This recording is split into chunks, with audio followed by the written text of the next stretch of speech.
Le groupe Pierre Fabre est ravi de s'associer à cette table ronde des pharmaceutiques parce que nous sommes un groupe français ancré en dermatologie, oncologie et maladies rares. Nos chiffres d'affaires atteignent 2,7 milliards € et notre investissement en R&D, où nous innovons, est de 200 millions d'euros par an. Et par cette innovation, nous pensons aussi apporter des choses innovantes et le bénéfice pour les patients et pour les dermatologues prescripteurs. Et justement, sous cette table ronde, j'aimerais partager cette innovation dans l'approche de médecine personnalisée, parce qu'aujourd'hui, on est au stade de passer de médecine standardisée à médecine personnalisée avec toute l'approche digitale, avec une approche d'intelligence artificielle. Et je souhaiterais citer notamment l'exemple dans le domaine d'eczéma, où nous avons développé un algorithme prédictif pour aider aux patients atteints d'eczéma de mieux gérer la pathologie et aussi prédire l'apparition des flares, donc des crises de la dermatite atopique, avec une prédiction précise à 4 jours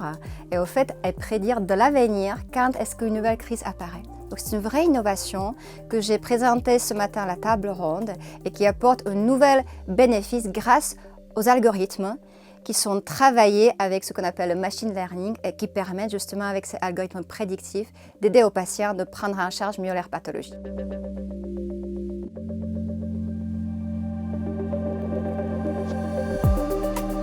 Il y a une grande base internationale, privée, la plus grande au monde, qui s'appelle ALL, qui représente All Skin, All Colors, All Dermatosis. Ce qui veut dire que ça couvre toutes les couleurs de la peau, leur prévalence au monde,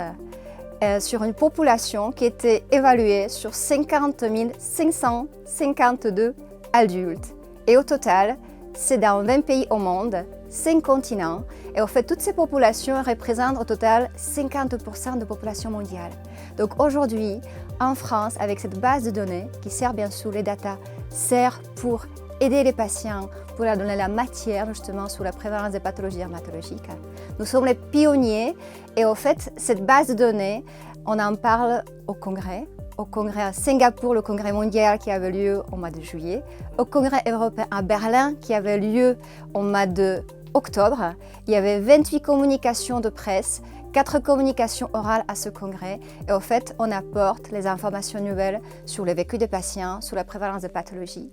Et si je dois citer une seule phrase clé avec les résultats, on se rend compte que la population mondiale déclare que les pathologies dermatologiques causent 50% de problèmes de sommeil dans 50% de la population au monde. Ce qui veut dire que ces patients sont atteints sur cette qualité de vie et pour les prochaines fois, les dermatologues doivent questionner les patients justement sur ces troubles de sommeil liés aux pathologies dermatologiques.